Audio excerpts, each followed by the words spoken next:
que estou muito honrado com esse convite, porque estou vendo aqui, nesse momento, e vi já em alguns jovens a força, o idealismo, a energia, e de um determinado momento da minha vida e de outros que estão aqui, e que, em circunstâncias diferentes, parece um pouco com o momento que nós estamos vivendo.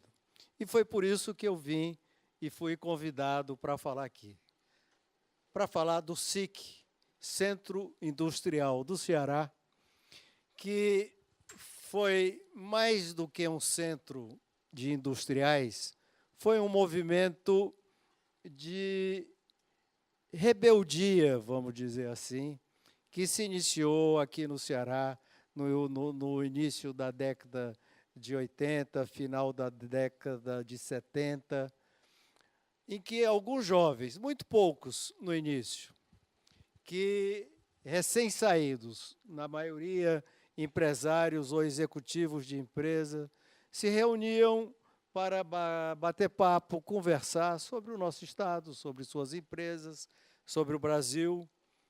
E naquela época nós vivíamos um período militar, havia uma ditadura militar, e essa ditadura militar vinha impondo um sistema autoritário de cima para baixo, desde o governo central até os estados. E levava o Ceará, o nosso estado principalmente, naquele momento, a um estado de falta de esperança muito grande, de falta de expectativa muito grande. E nós, jovens, recém-saídos da faculdade, não víamos muita perspectiva, não víamos muito futuro para nós do estado do Ceará ficarmos aqui, no estado do Ceará, diante daquele momento de inércia, de estagnação, de falta de discussão política, de falta de discussão social, de falta de lideranças, inclusive, que pudesse mudar aquele estado de coisas. Esses 7, 8, 9, 10 jovens que sentavam e discutiam, em determinado momento tiveram a chance de assumir uma instituição que estava abandonada, que era o Centro Industrial do Ceará. E resolvemos tentar, mesmo sendo contra toda a tradição empresarial da época, fazer daquele centro industrial um grande centro de discussão de ideias, de críticas, de desafios, de apresentar desafios, de propor ideias, de propor soluções, maioria delas fora da caixa. Aquelas instituições empresariais à época, todas, sem exceção, estavam absolutamente, e achavam até como obrigação de ofício, alinhadas com os governos autoritários, fosse o governo militar do Brasil, fosse os governos dos estados. Aquilo era quase como uma obrigação, uma regra de comportamento para o meio empresarial. E nós resolvemos romper com aquilo, fazendo com que, naquela época, esse centro industrial, por exemplo, convidasse alguém como Lula, na época líder metalúrgico, o Brizola, que era um homem recém-chegado do exílio e era visto como quase que um demônio, o Celso Furtado, que era o grande ideólogo e teórico da economia nacionalista, desenvolvimentista, e acabamos nos unindo a um outro grupo de empresários jovens de São Paulo que também estavam insatisfeitos com o que acontecia no Brasil e resolveram e perceberam que sem democracia não havia futuro para um mercado livre, para uma empresa, para o empreendedorismo, para o desenvolvimento das regiões mais pobres, para uma mudança no cenário social e para uma grande mudança no cenário político. O autoritarismo, a falta de democracia, era por si só um elemento estagnador. E daí esse movimento foi crescendo, crescendo, crescendo, a ponto de se tornar um movimento que chamou a atenção nacionalmente. As nossas discussões, os nossos encontros, naquele momento em que o Ceará politicamente estava, vamos dizer, apagado, viraram notícia nacional. Cada discussão que nós estabelecíamos aqui viraram discussão nacional, e esse movimento começou a ser replicado em vários estados do Brasil, sempre no meio empresarial. Outro desdobramento foi o nascimento de movimentos paralelos não empresariais e a agregação de outras profissões, de outros setores ao nosso movimento. Os médicos, a Associação Médica, eu não me lembro naquele tempo, tinha Centro Médico, tinha nomes diferentes, vieram se juntar a nós, gente da OAB, enfim, de vários setores da economia, de vários setores da sociedade, vieram juntar-se a nós, e nós fomos formando um grupo realmente instrumento de mudança, não só de mudança social, de mudança no aspecto político, de uma maneira geral, e até nós nos tornarmos uma surpresa do ponto de vista eleitoral. Por quê? Naquele momento, nós não tínhamos, e tínhamos até como princípio que nós não deveríamos participar de vida partidária, para que nós não perdêssemos a independência.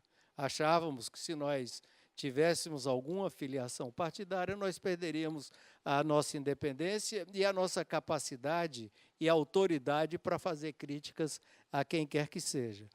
Mas as circunstâncias mostraram que a vida real era bem diferente do que a vida ideal, porque, gostando ou não gostando, a gente só faz mudanças se realmente tiver uma participação ativa na vida política. Não existe. A política hoje tem a pior imagem que pode haver, mas sem a política não tem solução democrática. Sem a política tem general. Sem a política tem militarismo, autoritarismo, fim das liberdades, fim das opções, e novamente entramos no mesmo ciclo do fim da crítica, fim do debate, fim da discussão, e a sociedade para, como ficou parada aonde o autoritarismo prevaleceu. Então, aquela convicção democrática foi muito forte entre nós, porque nós participamos e praticamente tínhamos passado a adolescência no período de ditadura. Então, mais do que toda uma geração, nós tínhamos, do que as outras gerações, nós tínhamos muito entranhados dentro de nós o sentimento forte sobre a democracia, liberdade de empreender, liberdade de pensar e liberdade de falar.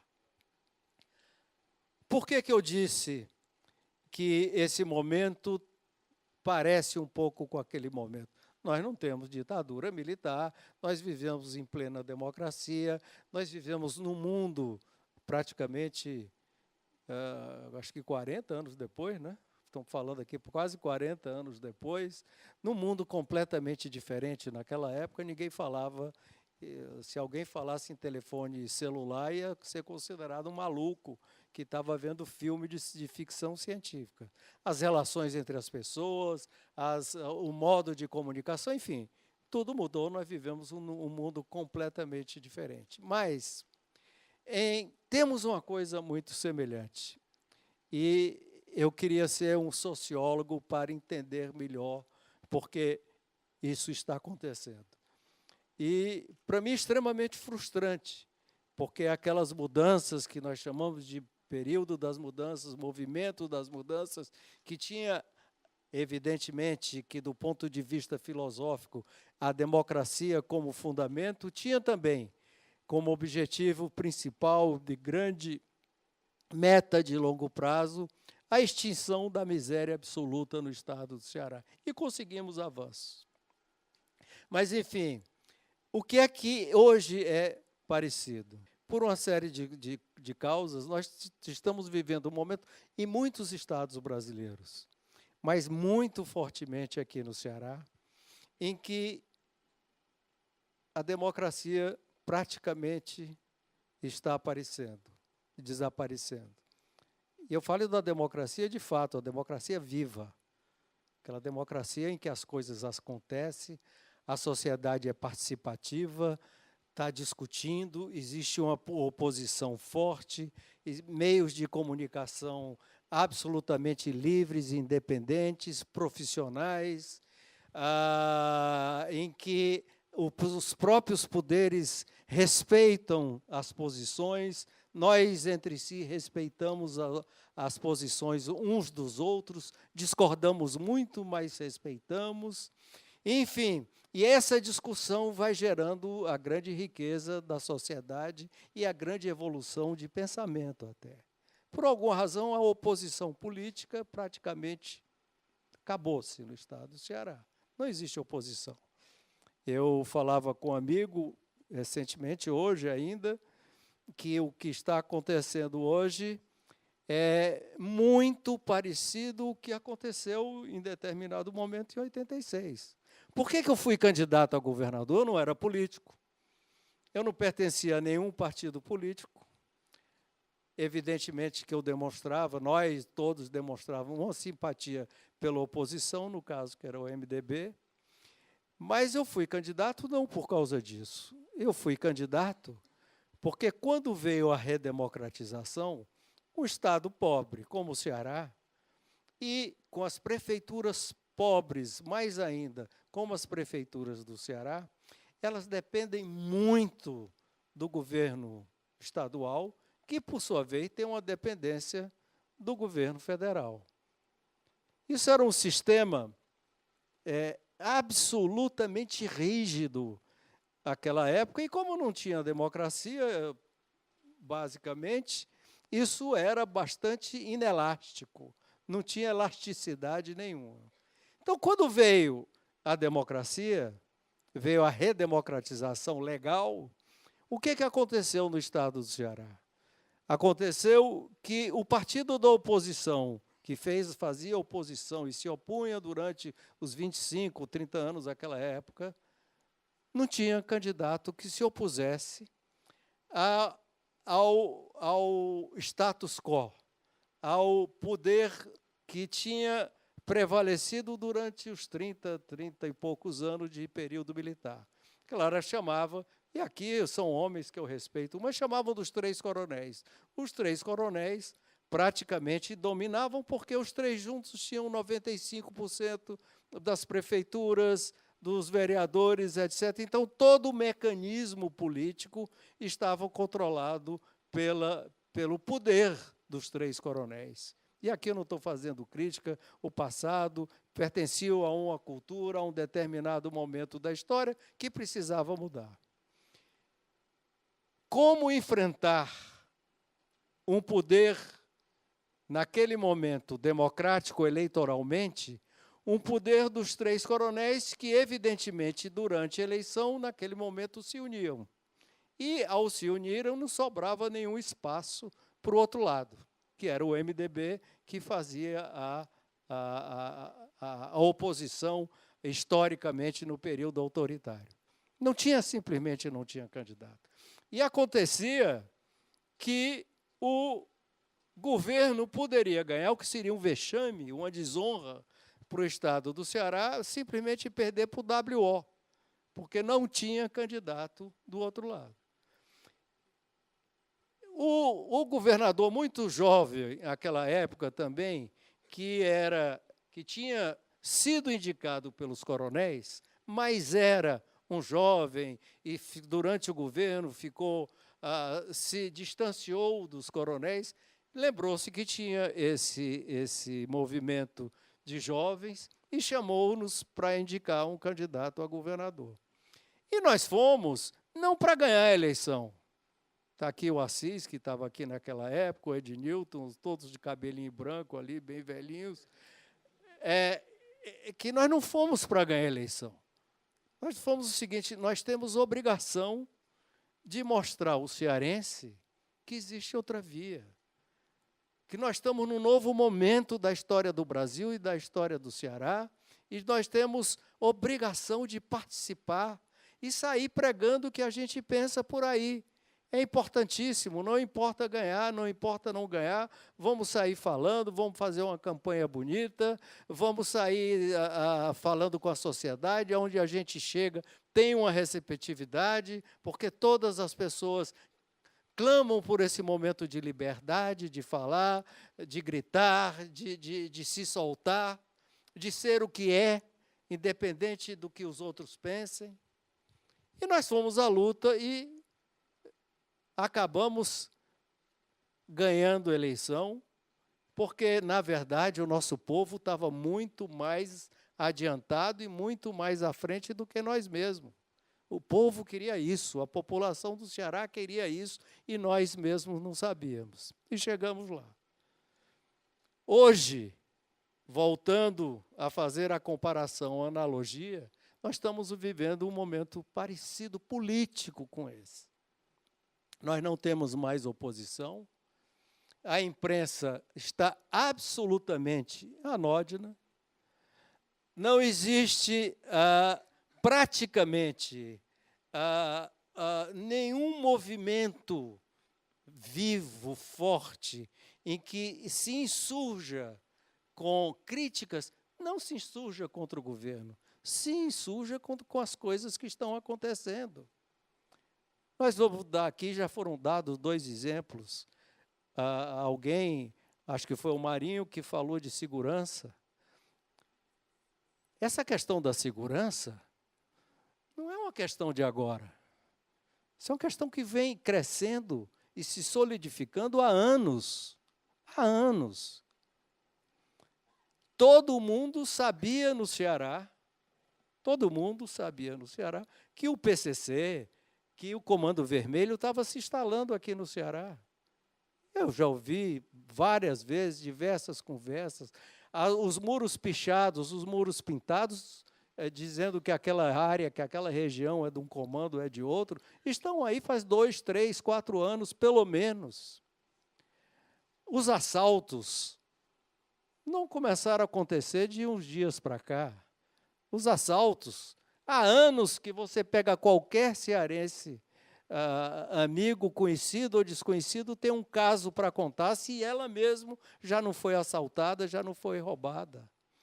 As casas com grade, com as janelas de grade no interior do Ceará, eu costumava dizer na campanha que uma das coisas mais bonitas que eu achava, tem muita gente do interior aqui, mais gostosas do nosso interior, naquelas cidades do interior, era ver aquelas cadeiras na calçada das pessoas, no fim da tarde, batendo papo, falando mal uma dos vizinhos, dizendo quem era corno, quem não era, todo mundo sabia, e aquilo era muito gostoso, muito bonito, e quem vai, na última campanha que eu fiz, isso acabou, as pessoas têm medo. Ao invés disso, em cada janelinha daquela do interior do Ceará, você vê grades e mais grades, as portas com grades, e aquele ambiente saudável, gostoso, típico da nossa cultura, da nossa vida familiar, desapareceu. Aqui, prédios completamente fechados, trancados com grades, 2 passagens, vidro blindado. Quem falou aqui, o Marinho aqui, quem é que não tem... Hoje deve ter cheio de gente de carro blindado. Eu nunca. E nem devia dizer, não vou dizer. Mas, enfim, é um sistema de pânico que está existindo. Agora, isso não vem de hoje. O que eu quero chegar e dizer é o seguinte: por que não se deu bola para isso? Por que não se tomaram as devidas medidas, as medidas duras, necessárias, no devido tempo? Falta de oposição. Ninguém falava nisso. Falta de crítica. E aqui eu vou à imprensa, falta de imprensa. Porque a imprensa toda também hoje é coagida. É coagida a imprensa. Hoje, no Estado pobre, principalmente numa época de crise, a imprensa necessita de recursos. E é o governo quem tem recursos. O governo usa desse instrumento para fazer valer a sua verdade e deixar calado o Estado. A Mayra falou aqui na saúde. Há quanto tempo ela, tantos outros médicos, vêm falando da situação da saúde? Eu, outro dia, tive uma notícia, eu tive já problemas de coração, problemas cardíacos, tenho vários, fora as pontes, tenho vários estentes, e eu soube que o hospital de Messejana estava faltando estente. Mas não vi isso nos jornais, não vi isso como uma grande discussão na Assembleia Legislativa do capitão Wagner aqui, não vi essa discussão. Isso em determinada época, quando você tem realmente uma participação ativa e um governo que dê a liberdade das outras pessoas, nada melhor para um governo do que a oposição e do que a imprensa livre. Porque só assim você tem a capacidade de perceber os seus erros. Porque não existe governo bom sem erro. Governo, como todos nós humanos, somos feitos na nossa vida de erros e acertos. Governo bom é o governo que acerta mais do que erra. E a oposição lhe ajuda a acertar mais do que errar. Foi por absolutamente negligência que a situação da segurança chegou ao ponto que está. Por não dar realmente importância ao que está acontecendo, a situação da saúde também. Existe hoje quase que uma cultura dentro do governo de dizer que tudo no Ceará é referência e é o melhor do mundo, tudo no Ceará é referência e é o melhor do mundo. Nós moramos aqui. Nós todos moramos aqui, sabe que nunca, todos nós, como foi dito aqui, como foi dito pelo Ítalo, queremos estar morando aqui. Não queremos sair daqui. Tem gente que quer ir para Miami, que quer ir para Portugal, que quer ir para São Paulo, que quer ir para outro lugar, mas nós sabemos que nunca foi tão difícil morar aqui. Nunca foi tão difícil. Que paraíso é esse em que nós temos medo de estar andando na rua, que nós vivemos trancados, em que a situação da saúde é tremenda, que nós tivemos problemas hídricos porque não foram tomadas medidas importantes no momento certo por falta de crítica, por falta de oposição.